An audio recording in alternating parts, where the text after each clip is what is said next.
Hey everyone, and welcome to Crafting Part 2, Witcher Oils and Bombs. I just wanted to give a very quick brief intro. We missed one potion last time, so I'll be covering that first before we get into the Witcher Oils and Bombs. But otherwise, I hope you enjoyed the video. The Falcon Potion. So this one basically identifies everything on the map. Now we'll do a map and monster upgrade, and I'll show you exactly what this potion does then. But again, this is a quite basic one to brew because it requires powdered monster tissue, a bunch of herbs, and the other ingredient that you get by default when you pick up the plants on the ground, you get roots. So it requires only basic ingredients to brew that. Alright, on to the oils. So I don't actually have any basic oil because my bag is so full from leveling up that I had to delete something, and I don't use the basic oil very much. I much prefer to use the specific monster oils. So this one increases melee damage by 25%. Now you can apply this to anything, generic monsters on the map, or if you go fight a Nemeton, you can do that. I used it a little bit at the beginning, but once you've got enough skills to use basic attacks most of the time, you'll find that you can kill the easy monsters quite easily, and the harder monsters require the better oils anyway, so after a certain point it becomes a bit useless. Unless you don't have any of the specific oils that you need, then you probably want some basic oils because it's better than 25% is better than nothing. We talked about the basic bomb. That's our first oil. We'll talk through the oils that I have managed to make with the monsters that I've been able to kill on the map. So again, these are specific oils that are specific to a class. So if you find a cursed enemy, you will want to use a cursed oil on it if you can't kill it without any extra aids. So again, we use our generic powdered monster tissue. The oils all require root rather than the plants or herbs or whatever they're called. Let's find out so that I'm not telling you the wrong thing. So, bunch of herbs. They were herbs, right. So, all of the oils require the root component of the map pickup rather than the herb components of the map pickup. Powdered monster tissue, which everything uses, and something, a special ingredient. Now, I think it's a bit weird that the special ingredient isn't tied to the class of the oil that you make. So to make cursed oil, you need necrophage remains. Now, a necrophage is a completely different type of monster that you find. They look different, they behave differently, they're weak to different things. So to make cursed oil, you need necrophage remains.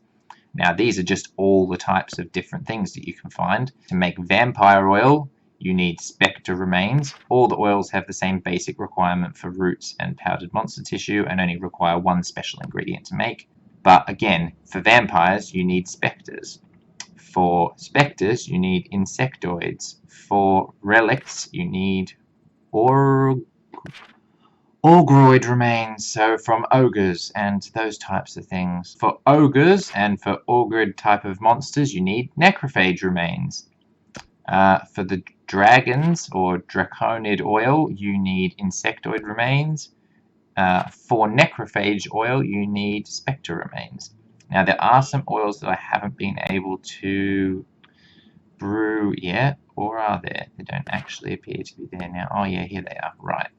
There's two types that I haven't been able to brew yet. The insectoid oil, because it needs cursed remains. Now, I have actually killed cursed monsters, so that's probably my own fault for not making sure that my inventory space when I killed those monsters. But those require, as I said, the cursed remains to make the insectoid oil. And to make the elemental oil, we need hybrid remains, which I also have. So I'm kind of, or certainly have had before, so I'm kind of confused why I haven't made any elemental oil. But anyway, the last one is hybrid oil, which requires relic remains. So again, all the different oils require bits from different monsters, so you want to try and make sure you've got bag space whenever you kill a different kind of monster so you can pick up some of these special ingredients. The last thing that you can brew without having to unlock anything are extra special type of bombs. So different monsters are weak to different kinds of things. So for example, a monster that would be weak to both kinetic energy and silver would take a lot of damage from this bomb. It's going to take 525 damage points from kinetic energy, and 800 damage points from silver.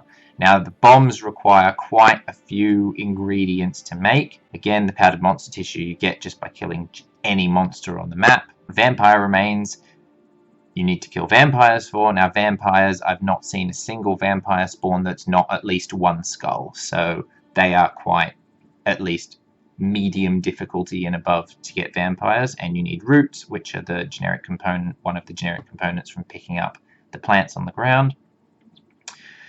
So that's the moon dust one. Then you've got the grape shot one, which needs elemental remains, and this one does 525 kinetic energy points of damage and 800 damage from steel. Dancing Star again is another different type of bomb that requires the cursed remains. It does 525 damage points from kinetic energy and 800 from fire. So again, for each different type of monster that's weak to different things, you've got a different type of bomb. Now this one's again another different type of bomb. This bomb basically makes the monster weak to whatever you are using. So there are monsters out there. I think most of the elementals that I've found so far aren't weak to anything. Now that's not to say that you can't kill them without using one of these, although I haven't managed to yet, but I'm sure once we're powerful enough we will be able to. But this bomb will make the monster weak to whatever you happen to be using at the time. So that's your steel weapon, that's your signs. Using this bomb once in the fight will make it weak to those things. So I believe that has covered the oils and Witcher potions. So I'll just go back to the items that I've got. The cat potion is the one that I use most often in conjunction with the swallow potion in the Nemetons. Now, you will only obviously be able to use both of those when you've unlocked the second potion slot, which when we go through our skill tree video, I will show you exactly where those both are.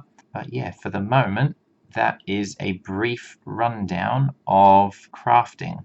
So before we finish up, I just wanted to add that I've leveled up again since I started making this video, and I've acquired the Squall potion, which is the potion that allows you to do extra damage when it's raining. This one requires elemental remains as well as the basic ingredients that all the other potions require. So this is just like the cat potion, but for when it's raining. So it'll be very useful in a lot of circumstances. I've also got some pairings of monsters that go well with each bomb. So what kind of monster is best to use each bomb against. So these pairings are literally based on what they're weak to. So for our Dancing Star bomb, we've got the Griffin, because the Griffin is weak to both kinetic and fire damage, which is the type of damage that the Dancing Star does.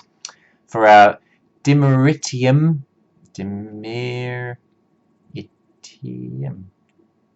bomb, yes. For our Dimeritium bomb, we've got the Golem, because that is literally the only thing that the Golem is weak to, the Dimeritium bomb. For our Grape Shot bomb, we've got the Forktail, because the Forktail is weak to both steel and kinetic damage. And for our Moon Dust, we've got the Basilisk, because the Basilisk is weak to both silver and kinetic damage. When we actually do unlock the baits, I will go through and do a video on what to craft those with, although I'm not sure yet because I haven't actually unlocked it.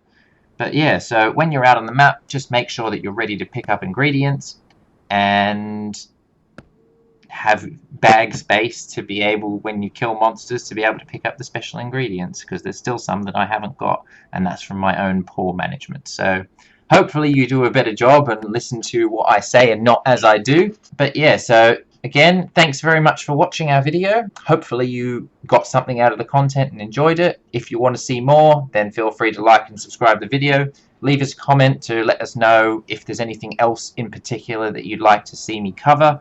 And I'll catch you guys next time. See ya.